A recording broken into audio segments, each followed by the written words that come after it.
Hi everyone.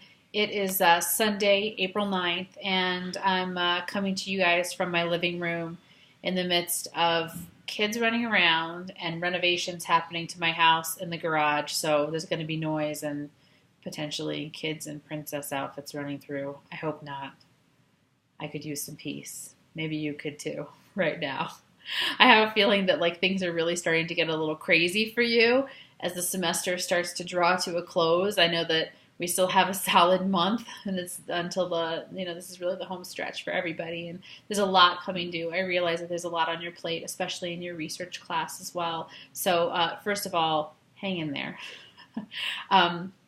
Second of all, this Virginia Satir video that's not working for so many of us, I have figured out how to get it working. I'm actually going to include a link in the body of this announcement for you to try. Hopefully it will work for you. I tried it and sent it to a couple of you guys through an email to see if it might try. I was hoping to get some feedback from a few of you.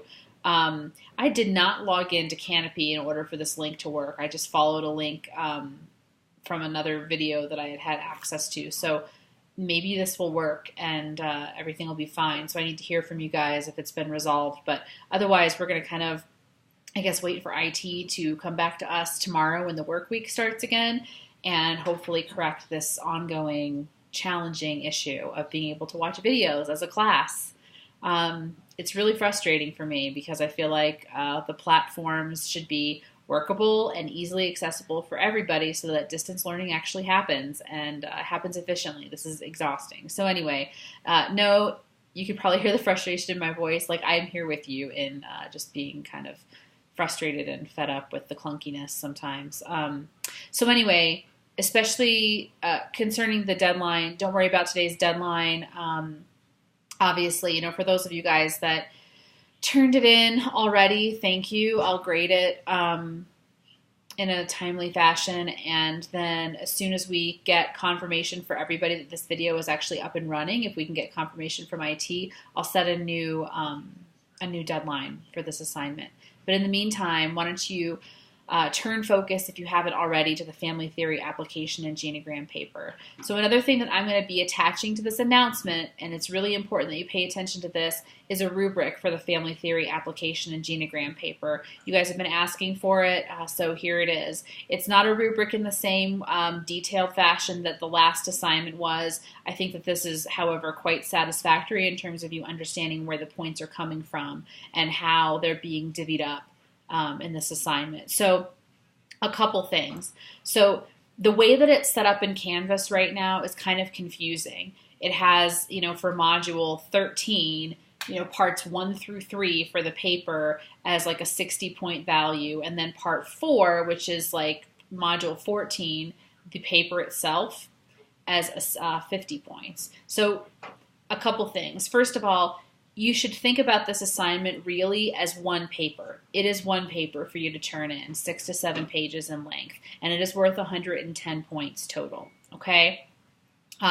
However, because of the nature of the way that it was set up in Canvas via Tilt, and this is partly my fault because I was new to the assignment and new to Canvas and teaching this course, so it's just a little bit clunky. So here's the deal. I will not be grading any of this assignment until it's been completely turned in as the full paper, okay? And you will turn that paper in Canvas under Module 14, under that assignment.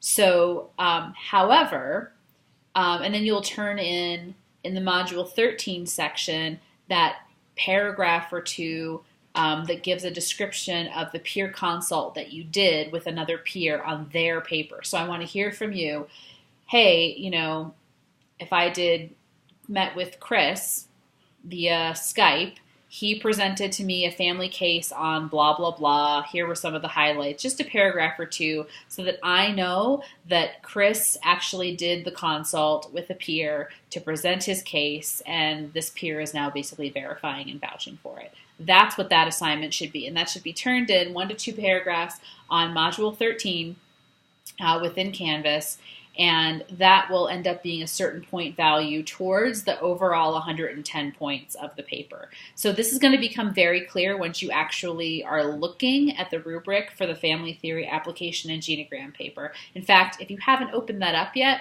I encourage you to pause this video, open it up, and we'll go through it together at the same time. So I'm going to start doing that. So for parts 1 through 3, I'm assigning that a 60 point value, and then part 4 is 50 points. So part 1 of this paper is case conceptualization. It's going to be worth 20 points for content and then another 5 points for quality of writing. This section of your paper, case conceptualization, should address the following: an overview of family members and brief and pertinent historical information, some details about crucial dynamics within the family, their strengths and current challenges. My encouragement to you would be to consider writing this case conceptualization this way. If you were presenting this case to a colleague or to a treatment team, like in a professional setting, what would you really want them to know about this family? An exceptional paper is going to show a higher understanding of dynamics versus just pointing out problems, presenting problems. Also, an A paper is going to be giving succinct but meaningful examples that contextualize the dynamics present in this family for a stronger conceptualization. So that's the case conceptualization part. Part 2 of this paper is a genogram. It should be 1 page. The genogram should show 2 to 3 generations.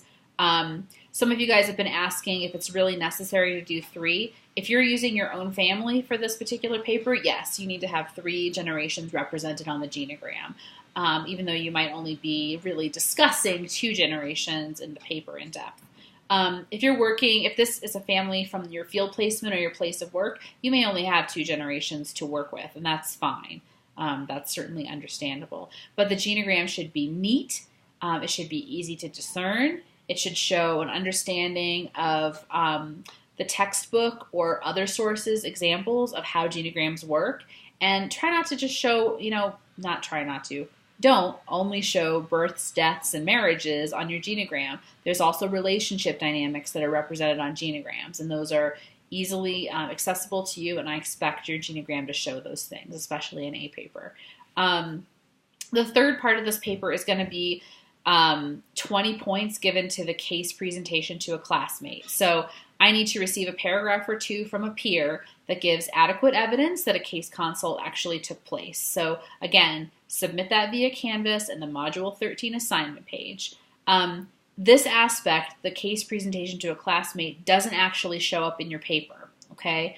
It's not going to be its own section in the paper, but it is intended to inform your paper, okay? That consult that you have with a peer should inform your case conceptualization, and it should also inform the way that you write your theory practice section. In other words, like comparing and contrasting those theories and what you might apply to the family itself in terms of an intervention.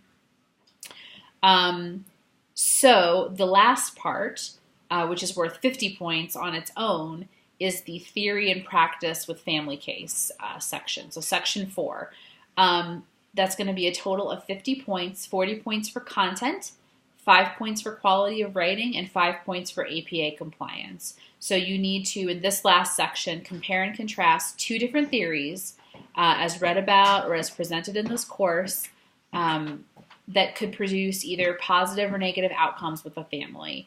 And you need to describe in depth why that theory would work with a family and what tools could work and why. So there's a point breakdown here. And if you're looking at this rubric, which I hope you are, you'll see that what I really expect to see is that both theories are adequately defined, and that you're using, scholarly resources, either the textbook and or supplementary articles or materials to define the theories and the tools and interventions that are relevant to those theories. So when you start to discuss what might be effective interventions with this case family, that should be grounded in some kind of scholarly resource. I also expect that you're going to be showing thoughtful therapeutic consideration around the tools and interventions that you choose in the context of the family dynamics in your case. So you can see here in the rubric where those points are distributed within that section. And there's also points given for a clear, concise, organized, and scholarly writing style, and then of course APA compliance. So I hope that this gives clarity for you guys. as to what is really expected and where the point breakdown comes from in this paper. If you have any other questions, please tag them on to replies within this announcement that I'm publishing rather than sending me individual emails, because that way I can reply and everybody can see, because you guys are starting to ask the same questions over and over again, and I'd like to figure out a way to communicate answers a little more effectively and broadly to the group. Like, for example, someone's already asked me, can I hand draw the genogram instead of use it in some kind of, digital format or program? Yes, the answer is yes, you can hand draw it if you want to, but I really expect them to be neat and easy to interpret and easy to read. And then it would just need to be like photographed and then attached within the paper. And it needs to be attached in a meaningful way within the paper body. Let's see. I think that's kind of covering all the things that we needed to talk about today. I've already jumped ahead a couple weeks to module 14, where you guys are going to be watching another Gottman video. I actually tested the link 10 minutes ago. It's working. I'm able to view the video. I sure as hell hope that it holds up and that we're not just backlogged with so much tech slowness and hurdles. It's incredibly frustrating. So anyway, please look at this rubric. Use it as a guide for your paper. Contact me if you need assistance and help as we work into these due dates. There's a lot kind of coming due all at once. Oh, another big thing that I wanted to talk to you guys about in terms of our in-class weekend. A couple of you have asked this, and I want to clarify. I'm also going to write this in the body of the announcement here. So we talked about this at our last in-class weekend in February. Everyone voted that they would much rather spend more time in lecture and active discourse class time than time that's spent with each individual presentation group presenting a really long PowerPoint. So we've decided we're just going to do the role play in class. The PowerPoint, however, is still due. It's due on Sunday morning. It needs to be posted in Canvas in a way that anybody can access it to get information and have a learning experience with it. And I need to be able to grade it, obviously. But we are not going to spend presentation time presenting those PowerPoints. So turn them in.